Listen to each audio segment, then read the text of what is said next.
Watch till the end for cookies. Emma, Norman, and Ray are three extremely intelligent orphans that share a happy and structured life at the Gracefield house along with 35 other kids. At breakfast, we meet Mom Isabella. She tends to the kids with patience and care. Emma assumes that if she leaves the bunny in the back of the truck that Connie will eventually find it. But when she goes to place it, she discovers a horrific scene, Connie's lifeless body. Realizing that the Gracefield house is actually farm-raising humans as food for the demons, they eventually escape from the corridor, running back to the house. At night, she and Norman are discussing what to do next. Isabella introduces a new infant named Carol and an adult helper named Sister Cronnie. Cronnie is already planning to take her boss's place, as he proceeded to dump oil all over himself, scaring the wits out of Emma. Ray explained how he has been waiting for the day for him to end his life, as it would serve as a distraction for Isabella to rescue him whilst Emma and the other orphans can make their escape. As the clock chimes midnight, the now 12-year-old Ray ignited a fire. Isabella went after the commotion as she saw Emma lying on the ground. When Isabella ordered Emma to escape, she turned around and noticed how she already disappeared. Emma joins the other orphans in the forest and is committed to coming back for them and everyone else in the other plants before their various shipping dates arrive. That's why little Phil is with Mama as the house burns. Emma flashes one last defiant look at her former mama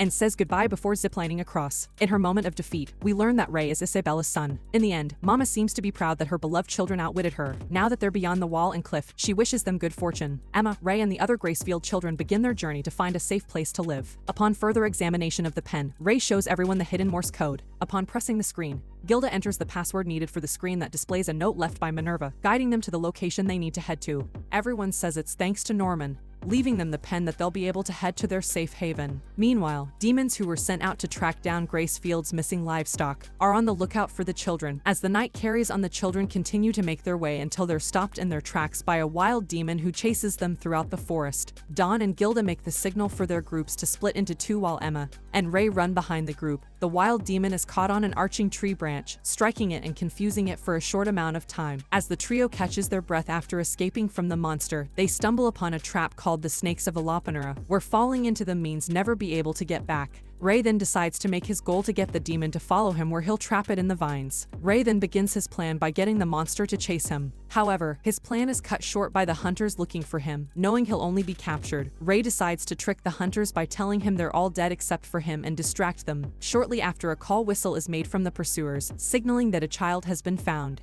Emma then explains she'll check out the situation and that everyone should continue to head downwind. However, as she heads off, she suddenly collapses due to the wound on her ear opening up once more. Just as Anne examines her, someone in the distance leads them to safety. During this, Ray continues his escape from the pursuers. Eventually, he's cornered and collapses on the ground. Just as he's about to be taken in, he's suddenly lifted up and taken away by someone else. Ray later awakens next to a lantern in a soft, makeshift bed. Taking the lantern from beside him, he wanders until he finds Emma sleeping in a room nearby and goes to wake her up. She awakens happy to see Ray again. As Ray explained to what happened with Emma and the group, they discuss the possibility of being rescued by Minerva's group. Suddenly, the masked woman from before comes to check on Emma and is relieved to see her up and awake. As she takes them to eat dinner with them, Ray makes the shocking discovery that the man and woman who saved them are actually demons and that they don't even know who Minerva is. Emma and Ray confront the two now known demons as to what they did with their siblings, leading Emma to think Mujika cooked and prepared them for dinner without giving anything away. Mujika simply tells her nothing as Sanju makes room for her to run away. Ray follows after her. Sanju and Mujika shortly enter after and apologize to Emma for not telling her much. In response, she apologizes as well, thanking them for saving the rest of the children. Once everyone but the three are asleep, Emma and Ray ask their questions. They ask why they aren't eating them. Sanju replies back with his religion and its dietary restrictions. They then ask what had happened to humans 30 years ago based on assumptions from books they found in Minerva's name. Sanju is quick to tell them that humans haven't been free in this world in 1,000 years and have only been livestock ever since. 1,000 years ago, a deal was made between demons and humans due to an ongoing war between them. Demons originally hunt the humans for food, and in response the humans began fighting back. More demons were killed than humans eaten.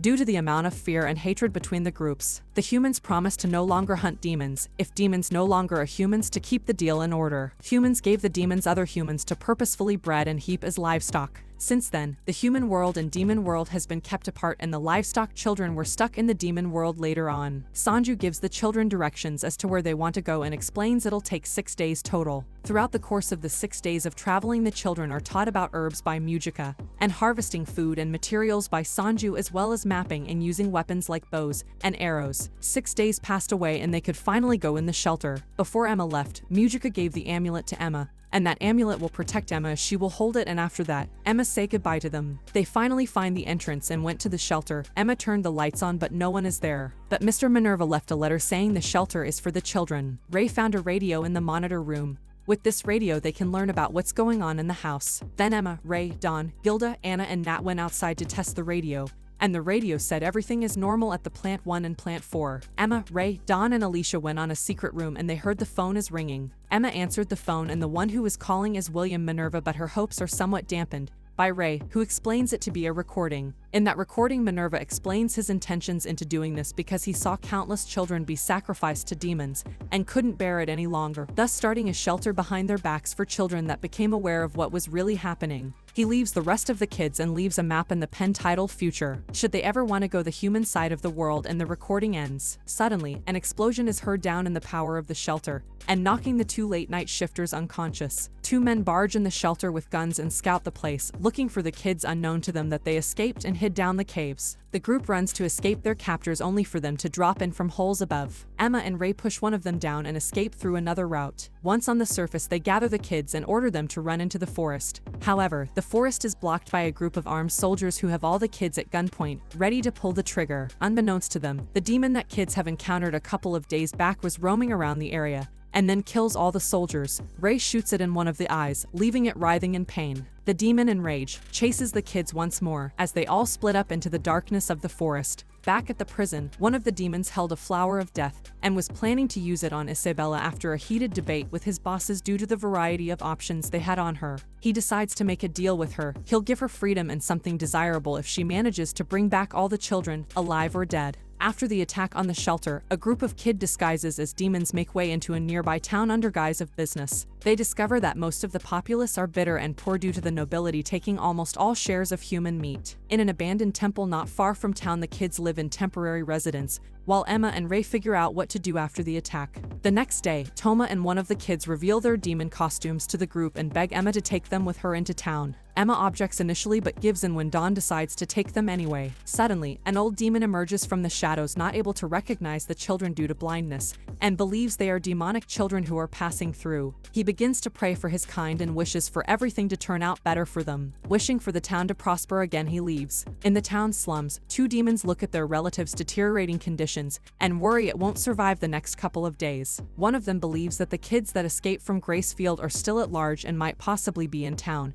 and if they catch them and feed them alive, their relatives will survive and be cured of their sickness. Back in the forest, Toma show their slingshot method of catching the gooey fish to the group. Once they're done, they decide to trick Emma to go into town to get some seasoning there. However, once in the market, the two bump into the same demons who were searching for them by accident. At first apologizing for this encounter, the demons start to smell human meat and believe that they were carrying some but find fish instead. In a panic, the two run and the demons give chase all across town. Emma and Ray watch from the rooftops before they were chased by another group of demons. As soon as both groups lost their pursuers, they jump back down and try to navigate back to the temple, only for the original two demons to find them. And then another group of demons hold Emma and Ray at sword point, while the former group tries to dissuade.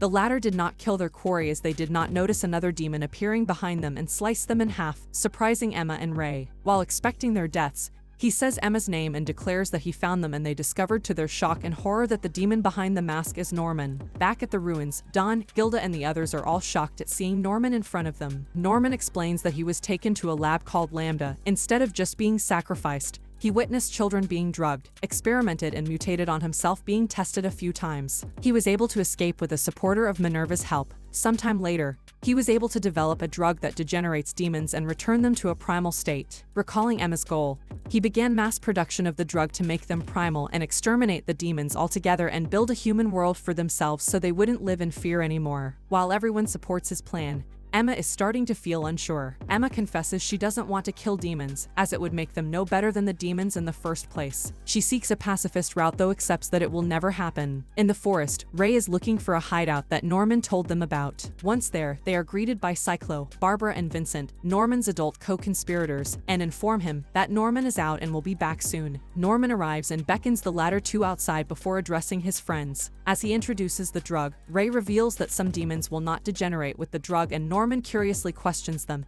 and rise in anger after hearing that the demons the group encountered are still alive. Angrily reacting to Mujika's name, Norman recalls her exploits that span all the way back 700 years. Originally a savior of an outghost town, she can turn anyone into a non-human eating demon by fusing her blood through any means and can create demons through her same composition. Words soon spread throughout the demon world and it became prosperous for a time. However, the king found out and carried out a genocide of demons who carried Mujika's blood to keep the demons in line and not be overthrown or have any coups from them. These events sparked the human-demon war on the Promise soon after Mujika faded away into obscurity. Unaware to everyone that she was on the run ever since, Norman berates Emma for her way of thinking and resolves to kill Mujika and Sanju so nothing stands in the way of his plan. Despite Emma's protests, to the contrary, he got shipped out. All the gates were destroyed, Minerva and his supporters were all exterminated, and the only way into the human world is right where it all began. Gracefield House, miles underneath it. Emma makes a last-minute deal. She'll find Sanju and Mujika in a week and he has to stop his plan. After a brief argument with timing, Norman reluctantly agrees and gives his former friends 5 days to find them or else continues with his plan. He sees them off and walks downstairs to the basement. He declares that the plan is still on and will kill them all when they bring the 2 demons to him. Dawn and Gilda join Emma and Ray into tracking them down and bringing them to Norman, as well as to keep them out of trouble. Back at base, however, Norman suffers a coughing fit and remembers the night of his shipment. Norman recalls what happened at Special Facility. He did not end up being sacrificed on his shipment day. A man named Peter Ratchery welcomed him, and he said that he wants Norman to help him in his research. Norman went to facility where he took tests, and he was able to answer each question correctly. Sisla was injected with various mutations, Barbara was tortured, Zazie was chained to a wall, and Vincent was experimented with his head. Throughout his stay, Norman made a plan to escape the facility and was able to get explosives to a ball he was making. One night, he triggers it and succeeds in his plan and breaks out the surviving inmates, including the 4 whom he employs under him, and is given a pen by a man before dying due to injuries. Back to the present time, in the forest, the 4 are chased by the wild demon. The demon was downed by Ray shooting it in the eye while Emma collapsed from exhaustion. She was almost eaten but Sanju kills it. Relieved that they found Sanju and Mujika, they tried to bring them to Norman. However, it was all in vain, as Norman and his group raids the village. They made a bomb in the demon village and spread the drug which degenerates them and they start attacking each other. The 2 sick young demons came out of their house to flee and Norman personally went into the demon village to slaughter them. One little demon girl tries to escape from Norman's wrath searching for her grandpa, the same demon who often prays for things to get better. Just as he returns, he saw the village burning. Realizing what's happening, he tries to find her granddaughter. The drug reaches them and the little demon degenerates, but her grandpa does not, realizing he's a descendant of Mujika's blood infusions. He attempts to kill them. Norman then sees the carnage his group has wrought onto the demons and begins to have some regrets. Before pulling himself together and preparing for battle, Emma and Ray attempt to convince Norman about how they can still escape without killing the demons. He breaks down crying in front of Emma, crushed by suffering he has experienced and his rash decisions based on the time he has left. Mujika came and she gave the glass with blood to the female demon, instructing her to spread it to everyone so they will not degenerate again. Barbara tries to kill the demon but she sees herself in them and suffers a migraine due to it. Zazie charges at the demon, but Norman tells him to stop. Barbara regains her composure and replies Norman is more important than revenge. Mujika saw the 2 young demons and she gave the glass filled with blood to them before heading back to the temple. Once there, Toma and Lenny ran over to Ray in a panic and inform him that Phil and others are about to be shipped out, unaware to them. It was a trap set up by Rashery and his newest grandma Isabella. Rashery explains his plan to expand the Lambert drum-based development to other farms, demolishing the need for high-class farms such as Gracefield. The demon agrees to the plan but makes Rashery keep some of the farms open so they can provide to the commoners. Norman realizes that they are planning to shift to Lambert Drum Farms sooner than expected, and Emma desperately tries to make a plan to rescue Phil and his group, despite Ray's suspicions that it's a trap. The little demon girl gives a piece of the promised pen to Emma. The pen displayed blueprints of the inside and outside of Gracefield houses, showing the gate to the human world as well as a recipe for a cure of all the side effects due to the drugs that were used on Norman and his other friends. Emma, Ray, Norman, and the other children decide to go back to Gracefield in order to save Phil and the others. However, while everyone is sleeping, Vincent is seen making a radio call to Gracefield with Isabella picking up on the other side. Emma, Ray, and Norman plan a break-in into Gracefield to rescue Phil and 119 more children along with him. They plan to launch hot air balloons and drop a demon-killing drug on the farms. However, Vincent ratting out the information of Peter Rashery's base, allowing Isabella to update her security to handle the raid. Intending on capturing Norman and killing everyone else, Rashri gives the operation a green light. Meanwhile, Phil, Simon and other children from the farm are instructed to get ready to be shipped out. Soon after, the children from Lambda begin infiltrating Grace Fields via hot air balloons. However, the hotter balloons were decoys planted to explode on impact with the ground, allowing Sanju and Norman's co-conspirators to attack and kill him from above. They manage to get inside and attack the demons they see there with smoke bombs. Vincent hacks into the network and taunts Rashri for falling for the trap, and the demons watch Emma sabotage the CCTV system. Once the lights were shut down, Emma leads the children to the elevator while Phil distracts the women with the suitcases, causing them to trip and miscatching the children. The group head to the elevator where everyone reunites. However, the reunion was short-lived as the breeders point SMG at them. Isabella tauntingly welcomes the children back. Rashri takes in the defeat of the children and asks them to stand down and surrender. As Rashri is about to kill Emma, Isabella turns on Rashri and points her gun at his back, everyone following her lead. Despite being outnumbered and outgunned, Rashri still believes he is safe and already won due to backup coming. However, the backup was dispatched by civilians of the demon town along with Mujika, Sanju and Vilk, in an uprising against the farms. Vilk breaks into the elevator chamber and declares war on Rashri after enduring centuries of starvation and oppression by the ruling demons and humans. As Isabella is about to kill Rashri, he pulled out a knife and ended his life, regretting the murder of his brother, who is none other than William Minerva. With Rashri dead, the Gracefield residents are able to go to the human world at last, which takes the elevator down to a tree-like door marked with the Owl of Minerva. They stick the pen into one of the owl's eye when the door opens and they walk into the unknown void. As they disappear, Emma, Ray, Norman reveal that they are staying in the demon world. Norman's co-conspirators join up as they want to rescue their comrades left behind. Dawn and Gilda end up going to the human world in order to help care for the younger children alongside Isabella. The doors begin to close and Phil runs out to hug Emma one last time, promising to come and get them should they take too long. They end up in New York City, where they are helped by the people there, despite the humans and the demon world's claims to the contrary. The children finally get to wear normal clothes, go to school and live their lives as regular children. Back in the demon world, everyone else crosses along barren wastelands and mountain ranges, meet children from what appear to be other farms and save them. They finally arrive at the capital after passing a war-ravaged battlefield, and Mujika is able to share her blood with other demons and gets praised for her efforts. Back in the human world, many years have passed and all the children have grown. At the outskirts of New York, Phil reunites with Emma for the last time, having succeeded in her mission. So, that's the end of the anime. Let us know which anime recap you are interested in. Also, if you are a man of culture, like and share so that we can get more contents for you. See you in the next one. Peace.